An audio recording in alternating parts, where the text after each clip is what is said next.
আসসালামু আলাইকুম ভাই, কেমন আছেন? ডাইলা ভাত খাইছি। কেমন আছেন? গুস্তু আর ডাল। বাজারে যাবেন? হ্যাঁ, বসুরিত মাছ ছাড়ছি। ওই একটা এরা আসলে তেলাপিয়া, কই, সরপুটি এগুলা ছাড়ছি। কি পুষ্কুনির মধ্যে সরপুটি মাছ ছাড়ছি। করতেছেন দাদা? আসসালামু আলাইকুম, ভালো আছেন? না, নাস্তা আজকে খাইছি ট্যাংরা মাছ। ভালো আছেন নাকি? ভালো আছেন এটা কইছি। ও হালা আইছিন দুদিন আগে গেছে গাছকা। এই যে ঠসা দে এটা কিরাও করবো এটা। হালা দুদিন আগে আইছিন দুদিন আগে গেছে গা। আসসালামু আলাইকুম দাদা। ভালো।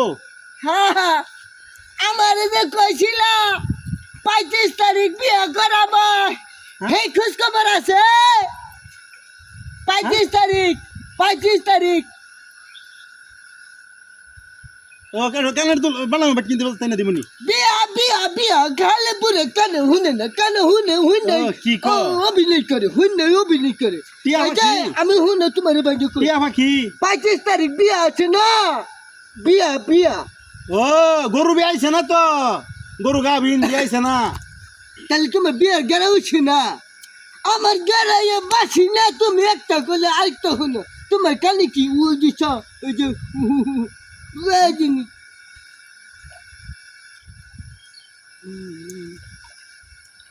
কেডা কো আমি বুঝি না। হ্যাঁ, পাগলামেন বিয়ার কথা কইতেছে।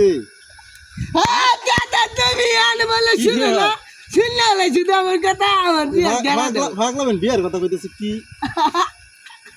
আমি বলে বুঝি না, আমি বলে ঠসা হ্যাঁ ঠেলা মারে দিয়ে জায়গা। আমি বুঝলাম না বিষয়টা। তো এটা তো আমি সবই বুঝতেছি। দাদা তাহলে বলছে বিয়ের কথা। বুঝছি। দাদা আমি খুব খুশি হইতেছি, আটটা আসি দাদা। গরম বিয়ে করাবা? হ্যাঁ। আটটা আসি দাদা। আমি বিয়ার গেরা দিকে তো তোমার কাছে আইছি, নাহলে যাইতাম না। প্রথমে তো বুঝা হাইছি না, পরে তো বুঝছি। প্রথমে বুঝবাইছি না। তাহলে দাদা 25 তারিখের মধ্যে বিয়া ফাঁসা। 35 তারিখে তোরা বিয়া করার মতো চিন্তা করিস না। আচ্ছা, এই যে দাদা আমার না বমি ভাবছে, বিয়া পাড়াই দাও তাড়াতাড়ি। চিন্তা করিস না, বাইরে যাবার না শুনে না তোর যে বমি ভাব, বিয়া দেওয়া। আচ্ছা দাদা আমি খুব খুশি।